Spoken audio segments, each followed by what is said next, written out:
Africa's second longest-serving president, Angola's José Eduardo dos Santos, calls an end to nearly 4 decades in power. Under the spotlight, former First Lady Michelle Obama's legacy as an advocate for girls' education in Africa. And why 2 musical virtuosos want to revive Kenya's Nyatiti music. Africa 54 starts right now. Good evening, I'm Esther Githu. This is Africa 54. Vincent Makori is off today. Those stories in a moment, but first, a possible deadly attack at one of the world's most popular tourist attractions has been foiled on Friday. A French soldier has shot and wounded a man armed with a machete and carrying 2 bags on his back as he attempted to enter the famed Louvre Museum in Paris. Police say the man lunged at soldiers on patrol, shouting Allahu Akbar, or God is great in Arabic, after they told him he could not enter the museum shopping mall located directly beneath the Louvre with the 2 backpacks. Police say the soldier shot the man 5 times, gravely wounding him. One of the soldiers suffered minor injuries when the man attacked them. Security officials say backpacks did not contain explosives or other dangerous materials.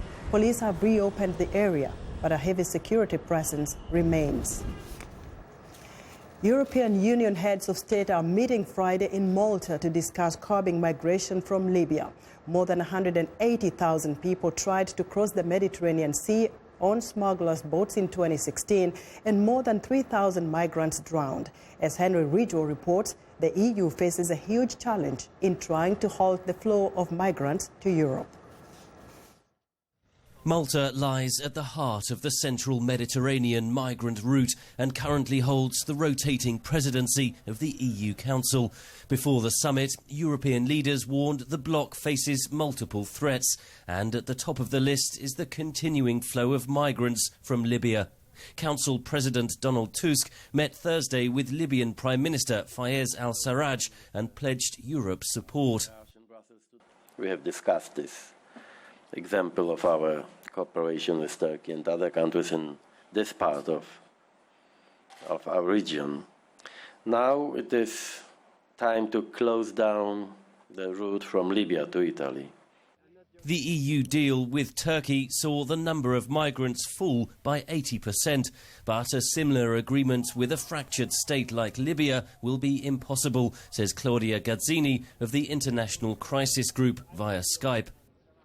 You have a government that is fragmented, barely operative, and with absolutely no traction on the security forces that pledge nominally allegiance to it. So it's very difficult to replicate the Turkish model in Libya. European leaders want to boost spending on Libyan security forces, analysts note. And particularly with the militias that are in charge of security in the various Libyan let's say territories, and to establish also a closer relationship with the Coast Guard. Most of those crossing the Mediterranean from Libya are economic migrants, so the European Union should not solely focus on improving security, argues Gazzini. A lot of these migrants historically were workforce in Libya, and now they're not working in Libya because of the dire economic conditions in the country. So there should be more effort by the EU and member states to actually help save the Libyan economy, boost working possibilities for migrants in Libya. Aid agencies blast the European Union plan, saying it betrays Europe's humanitarian responsibilities. This plan includes the investment of millions of euros to train up the Libyan Coast Guard in the search and rescue operations with the intent of stopping the migrants from setting off. Once again, the European Union shuns its responsibility in safeguarding the lives of these migrants.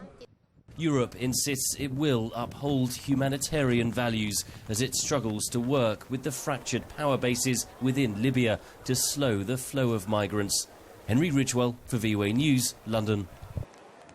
Angolan President José Eduardo dos Santos says he will step down this year after nearly 38 years in power.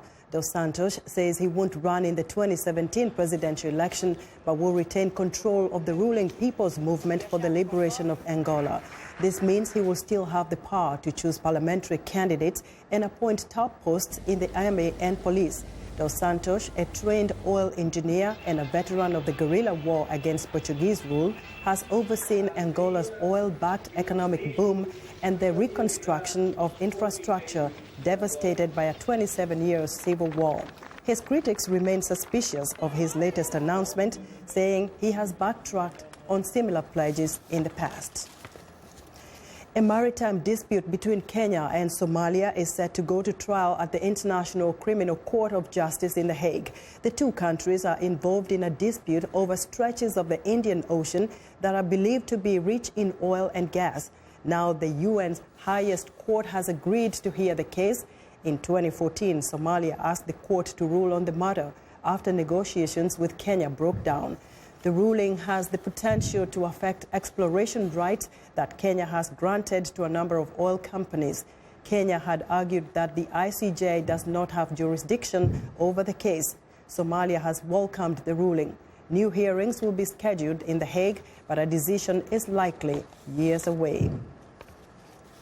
The controversy swirling around U.S. President Donald Trump's executive order on a temporary ban of immigrants from 7 Muslim-majority countries remains red hot.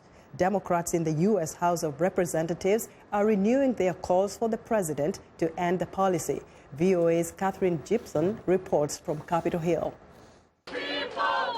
From airport protests to a Supreme Court rally to a thwarted effort to stop the travel ban on the floor of the U.S. House, frustrated Democrats closed this week with a claim the new president already has broken the principles he swore to uphold. The Trump administration has violated that oath of office. What they are doing is not only unconstitutional, but it makes the American people less safe. No hate, no fear.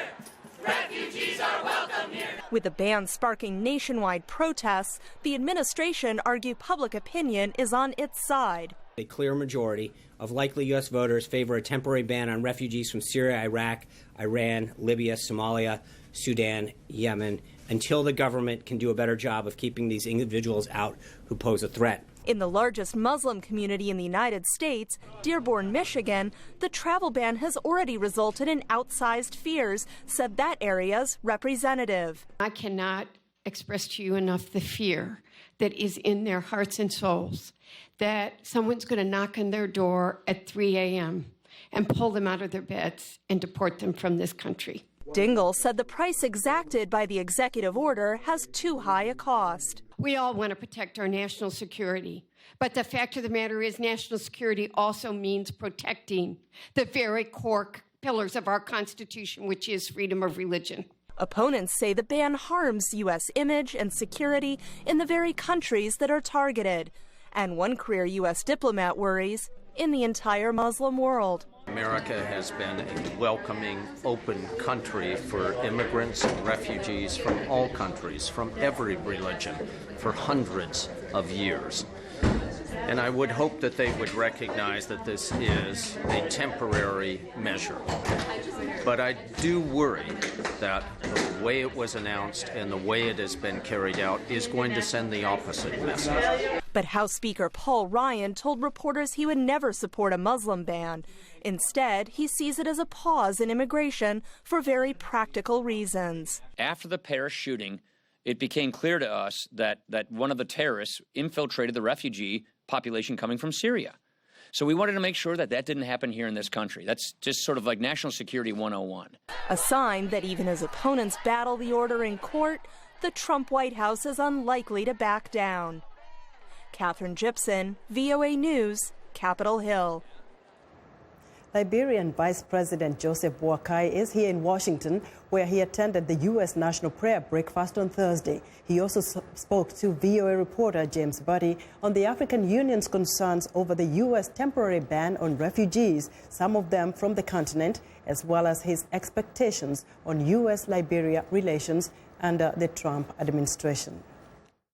Well, again, to reconnect, Liberia has always been a friend of the United States, and It's always a blessing to come and with the possibility of sitting down and another voice of a new president, and I'm eager to see that.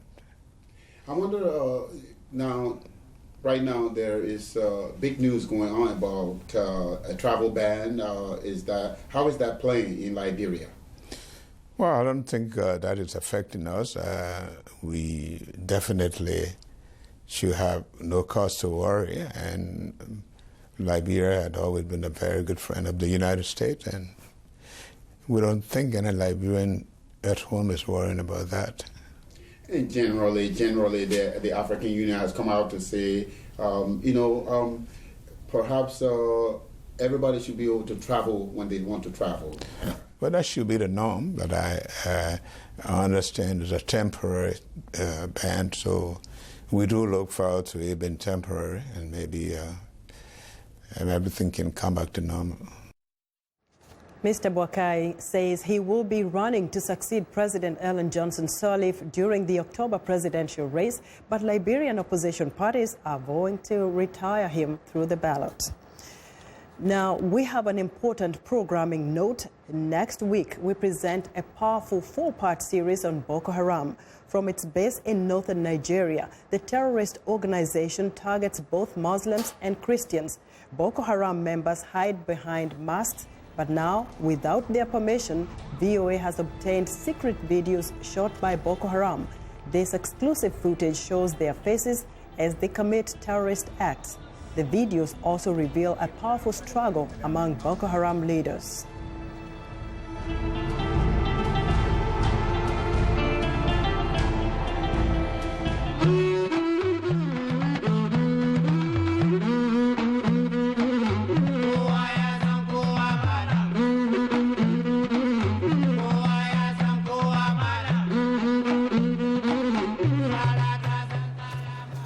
The brutal and violent impact of Boko Haram is the focus of this series. Viewer discretion is advised. Be sure to join us here on Africa 54 next week, Monday through Thursday, as VOA brings you this 4-part series, Boko Haram Unmasked. We want to know what you think about Africa 54 and the stories we cover. Join the conversation on Facebook. The address is Africa 54. We're also streaming our show live on Facebook. So check out and share our show with your friends. And also check out our headlines 24/7 on voaafrica.com. Coming up, we take a closer look at former First Lady Michelle Obama's impact on girls' education in Africa and around the world. Stay with us.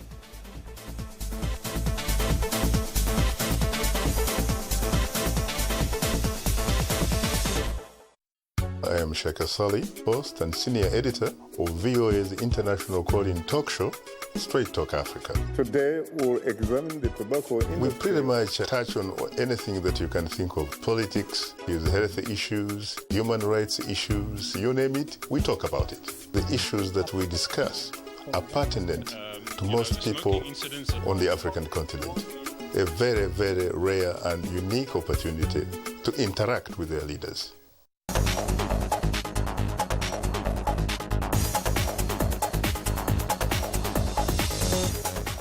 In Friday's business news, Japanese investment appears to be ramping up in Africa as it looks to obtain more natural resources and investment infrastructure. More details on that, here's Africa 54 business correspondent Jill Malandrino reporting from the NASDAQ market site in New York. China has made significant investments into the continent's abundant resources, and Japan appears to be following suit. Chinese companies are advancing into the continent one after another, with much of their investment concentrated in copper, cobalt, and iron ore. Japan's investment there pales in comparison. The Nikkei Asian Review reports that the Ministry of Foreign Affairs is beefing up information gathering efforts on resource development in Africa, aiming to support moves by Japanese companies. The ministry held a gathering of embassy personnel in South Africa for the first time last month. It has also compiled proposals centered on strengthening information collection and forging partnerships between the public and private sectors. Resource Poor Japan has long been interested in tapping Africa's vast natural resources, even more so since dependence on oil and natural gas Imports jumped after the 2011 Fukushima nuclear disaster shut almost all of Japan's nuclear reactors. Now, back in August, Japanese Prime Minister Shinzo Abe told African leaders that his country will commit $30 billion in public and private support for infrastructure development, education, and healthcare expansion on the continent. Money will also be spent on training 20,000 mathematics and science teachers throughout Africa, as well as 20,000 experts on how to handle infectious diseases. From the NASDAQ market site in New York, I'm Jill Malandrino, and this is Africa 54 Business News.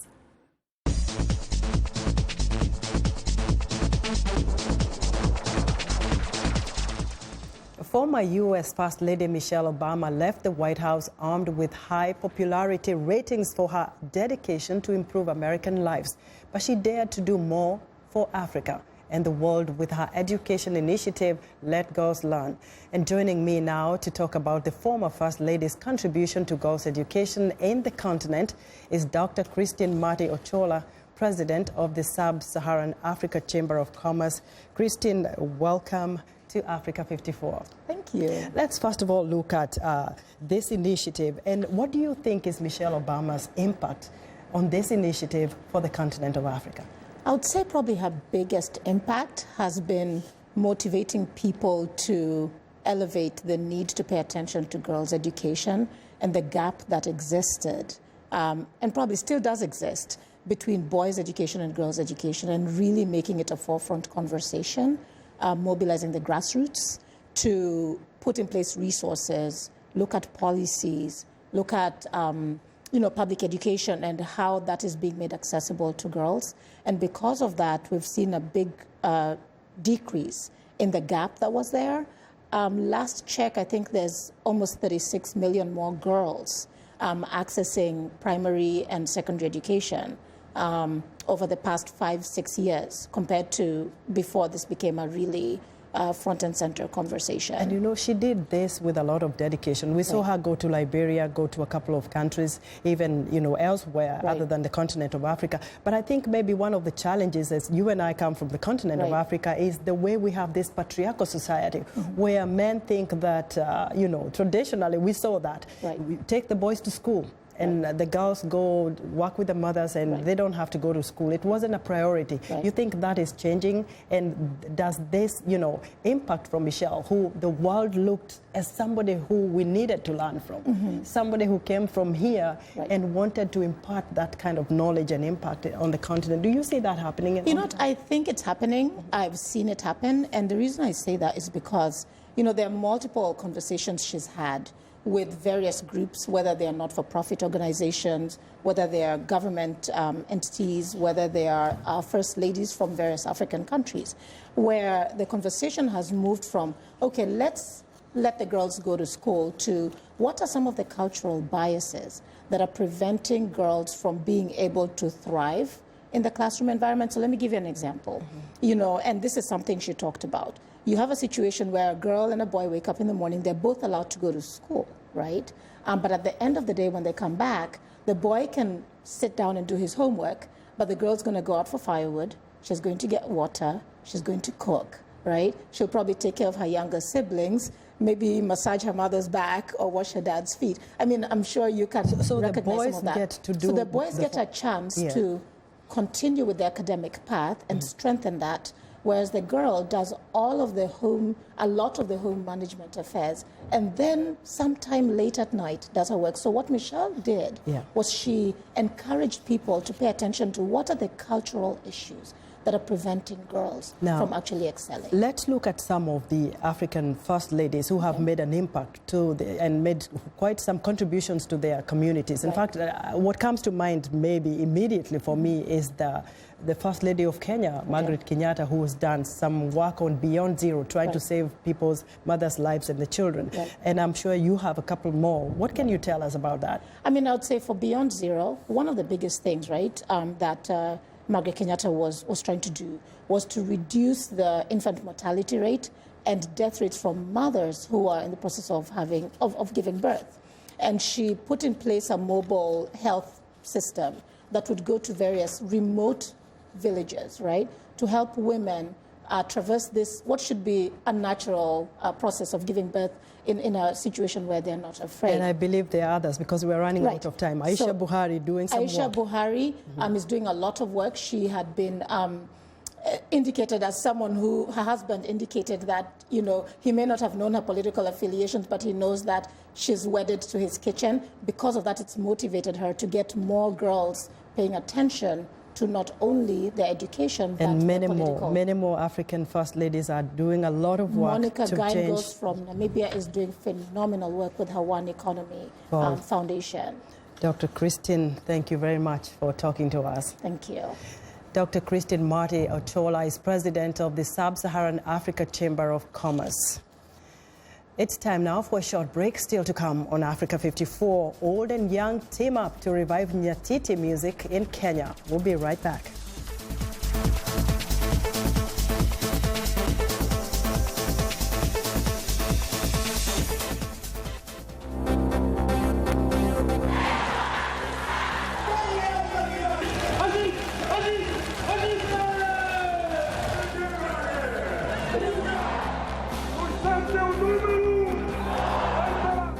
Please be seated.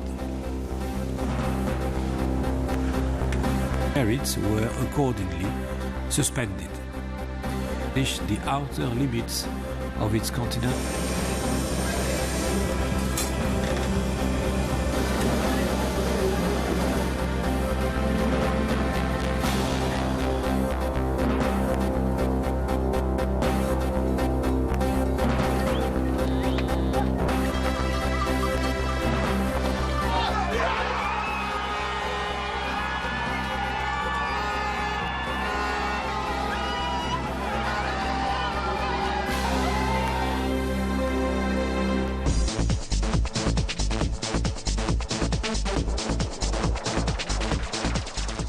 Welcome back. In today's Music Maker segment, the 8-stringed Nyatiti was once a popular instrument in Africa's Great Lakes region, but its use has declined dramatically. Now, Jason Patkin reports that a Kenyan master is teaming up with a young virtuoso to revive the tradition with a new album of Nyatiti music.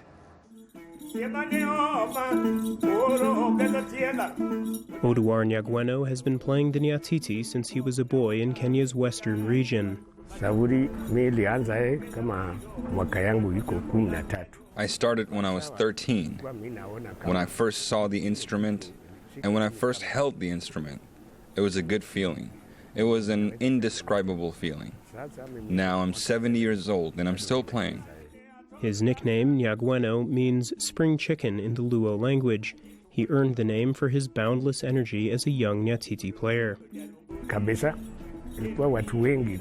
Of course, there were many different people who played. We would compete, and if you win, your name became famous. My name went very far. But since those raucous days, the Nyatiti has faded in Kenya. Old players passed away and young people took an interest in rock and hip-hop music. Now Nyagweno hopes to keep the instrument alive by teaming up with a young virtuoso, 25-year-old Daniel Onyango, and other Nairobi-based musicians to make a full album of classic Nyatiti music.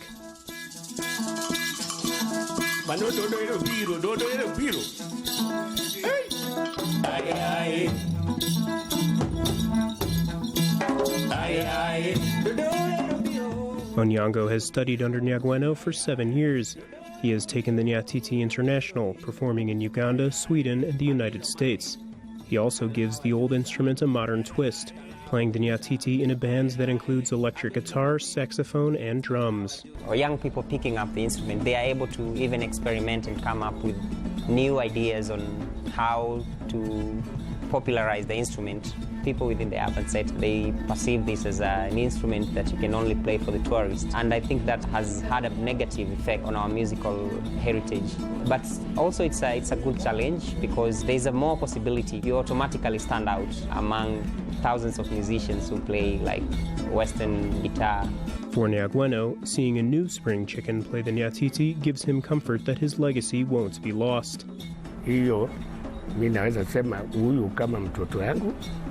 I can say that he's like my son.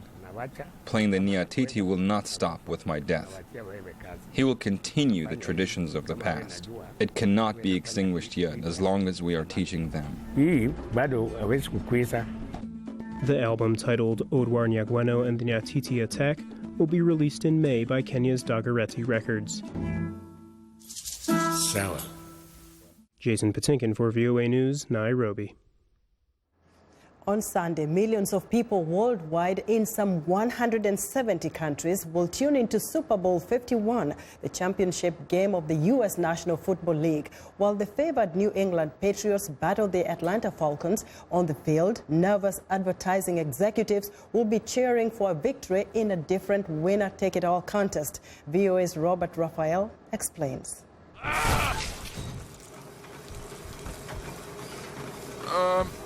That one's broken. With a mix of computer animation, big-name celebrities, and a taste for the absurd, this year's ads that will air during the Super Bowl are pulling out all the stops to get consumers to spend the almighty dollar. Can we release the masks? Just take them off. How can we be a secret... How can we be a secret society if we can't keep all of our secrets? And the cost? It's a little more than last year. It always tends to go up, but I will call it $5 million per 30-second spot. But does all that money spent score a touchdown with consumers? There's always been an assumption that there's going to be a high demand for Super Bowl ads because this is a huge audience, one of the biggest live audiences of the year. However, more companies have started stepping back, looking at the investment, sort of crunching the numbers and saying, is this really worth the money? Advertisers know they literally have seconds to score points with viewers. There are a lot of definitions of a good Super Bowl ad, but some of the super important sort of creative buttons to push are humor, sentimentality, nostalgia, a little bit of sex. Clean enough? These ads should really sort of be entertaining and draw the viewer in. And in this day and age, shareable. People want to share these ads. One anticipated ad is from beer maker Anheuser-Busch. The company says it was conceived last year, but it may be more timely now. The 60-second ad shows the beer company's co-founder, Adolphus Busch, traveling by boat from Germany to the U.S. in the 1850s, and after a series of hardships, meeting fellow immigrant Eberhard Anheuser. The ad's tagline, when nothing stops your dream, this is the beer we drink. Robert Raphael, VOA News, Washington. We drink. Eberhard Anheuser. Adolphus Busch. And that's our show for today. Be sure to watch Africa 54 on our website at voaafrica.com. For more news, tune into VOA's evening radio show, Africa News Tonight, at 1800 UTC. And in the mornings, to Daybreak Africa between 0300 and 0600 UTC, Monday through Friday. Thanks for watching, and a very good night from Washington.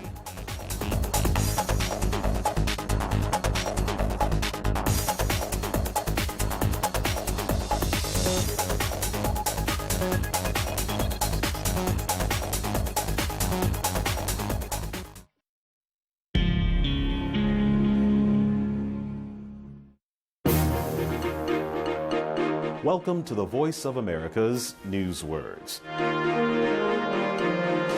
This newsword has to do with who is chosen or appointed for high-level jobs, especially government jobs. Cronyism. Critics say Myanmar, also known as Burma, will continue to be tainted by allegations of cronyism and corruption. Cronyism is the practice of placing friends or associates in important positions without concern for their qualifications. A crony is a word for an old friend. When cronyism decides who gets limited resources, it is seen as very unfair.